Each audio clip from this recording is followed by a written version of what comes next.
We often have an idea of what we want to bring into our life, have a vision of who we want to be, have a desire. But the biggest thing that's blocking us from stepping into that truth is the belief.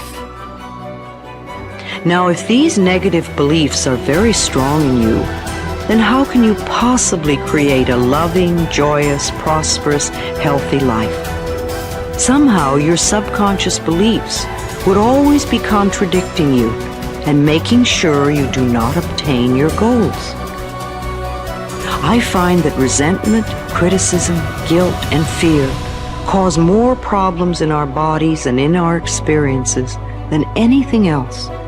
These feelings come from blaming others and not taking responsibility for our own lives. You see, if we are all responsible for everything that happens in our lives, then there is really no one to blame. Whatever is happening out there is only a mirror of our own inner thinking. When we have a problem, a difficulty, a struggle that is located inside, and we're looking for the solution outside, someplace outside of ourselves. It would be like going to the doctor and telling him all of your symptoms. And the doctor says, oh boy, you've got a lot of symptoms. And he starts writing out prescriptions. You need a prescription for this symptom, you need a prescription for that symptom. And finally, he gets this 4 or 5, and you go to walk out, and you say, well, I'd like my prescriptions. He said, no, I'll give this one to your mother-in-law, and I'll give this one to your neighbor, and I'll give this one to your daughter, and I'll give this one to your father. I mean, you're the one with the struggles and with the difficulties, expecting somebody else to change or something outside of you to get better in order for you to make your life work is something you have to really take a hard look at. It's in here. We have to feel love for ourselves and love for life in order for us to have love in our life.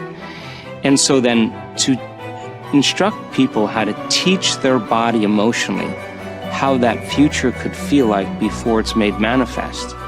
If they do it properly, their body as the unconscious mind begins to believe it's living in that future reality in the present moment. And they're beginning to signal new genes in new ways that begins to change their body to look like the event has already occurred. So we need new ways of thinking, new ways of living, and it comes down to something very simple. The most simple is about love. The bottom line, do we love ourselves enough to live our lives in a way that gives our bodies what they need to do what they know how to do really well? Do we love ourselves enough to live and to think in a way that allows the best version of ourselves and the best versions of our families and communities to come forward? So when you stand in this place of knowing that if this time-space reality has created within you a desire for something, this time-space reality will deliver the goods to you. So when you stand in that knowing and then you couple it with your belief in your righteousness or worthiness to receive it. When you're putting in a wish and a desire, put it in as if you already have it. I am healthy. I am a good relationship person. I have a great job. What's that? I say, it's like I already have it. And yet most people don't have it. So they'll say, I want a great job. I want a great relationship. I want to be healthy. And I go, make a recording of those words. We just said that. I want to be healthy. Today, right now, Tuesday, we're going to make a recording. I say, now come back in 1 year and let's push the button on that recording. And we come back a year later and it says, I want to be healthy. I go, it's a whole year and you still want to be healthy? Still don't have it, right? You didn't say I am healthy. All you're emphasizing, I have a desire to be healthy. I want to be healthy. I have a desire to be healthy. And I go, you can have that desire the rest of your life. You're not going to get healthy. You want to be healthy, you say, I am healthy. But then you look and say, yeah, but in reality, I'm sick. And I go, no. The function of the mind is to take the program and turn it into reality. So if I am sick, but I put a program in, I am healthy, the mind looks, like, well, wait a second, the program is I am healthy, but the body is not healthy, so what's the function of the mind?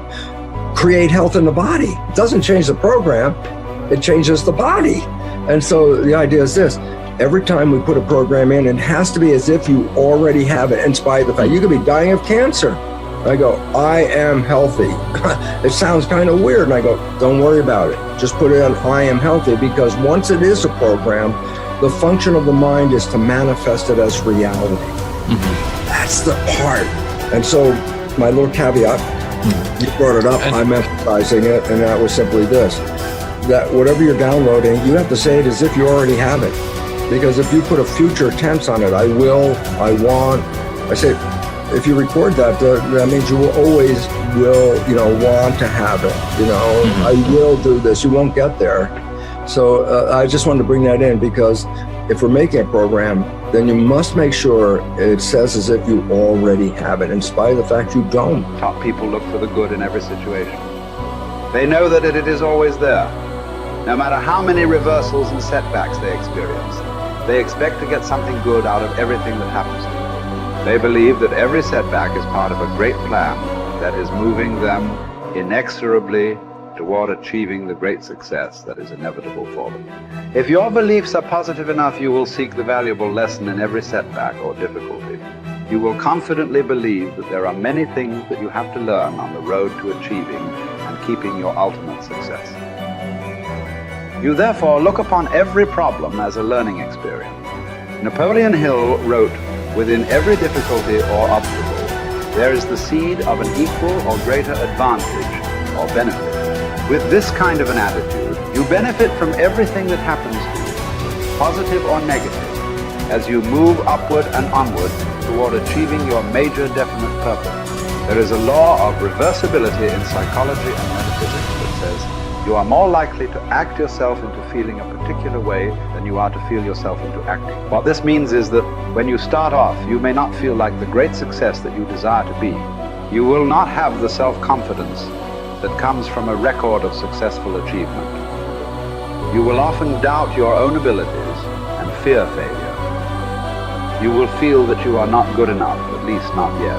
But if you act as if you were already the person you desire to be, with the qualities and talents that you desire to have, your actions will generate the feelings that go with them. You will actually act yourself into feeling the way you want to feel by the law of reversibility. If you want to be one of the top people in your business, dress like the top people, groom like the top people, organize your work habits the way they do.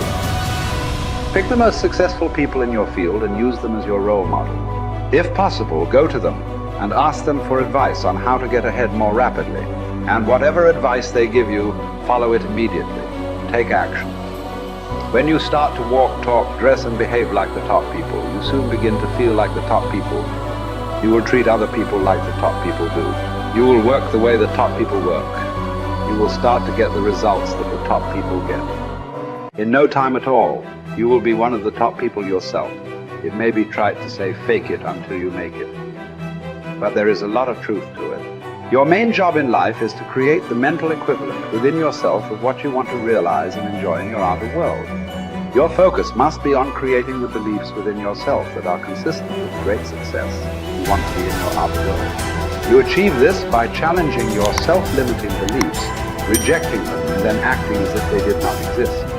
You reinforce the development of new life, enhancing beliefs by increasing your knowledge and skills in your field to the point where you feel equal to any demand or challenge. You accelerate the development of new, positive beliefs by setting bigger and more exciting goals in every area. Finally, you act continually as if you were already the person that you desire to be. Your aim is to reprogram your subconscious mind for success by creating the mental equivalent in everything you do or say. Momentum develops the mindset. Momentum conditions the mind to confidence. Like just moving forward every day, even a small thing. If you just said, every day I'm gonna do 3 things to move my life forward, and you just did those 3 things every single day.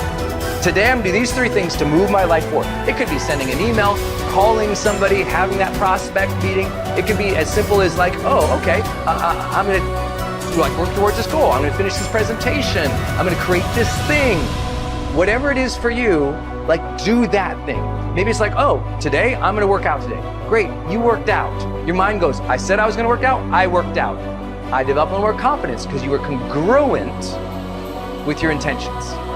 See, action is what makes us congruent with our intentions, right? That old thing you've heard me say, if you've been studying my work for a long time, intention without initiative is just sorry hopes. It really is. Intention without initiative is just sorry hope. You have to apply yourself again. And I know you already know this. Listen, a lot of people watching this, you're already a confident person. Okay, what's the next level of action that will raise you up to the next level of success? What's the next level of action and bold decision making that will change your life? I know you might already be a confident person, so what's your next level of action? Well, Brendan, I already feel confident going up and talking to a person. Great, now go up and talk to 4 people. Good job. Okay, well, Brendan, I already feel good, trying to put out this message. Great, do it again, be more vulnerable. Oh, Brendan, I already feel good, I started the business and I built to this. Great, double the business, let's see you do it. So when you challenge yourself to take actions that are a little bit outside your pay grade, a little bit outside your comfort zone, and you actually follow through, congruence comes in and you go, I set that intention, it was hard, I took the challenge, and I made it happen. That's it.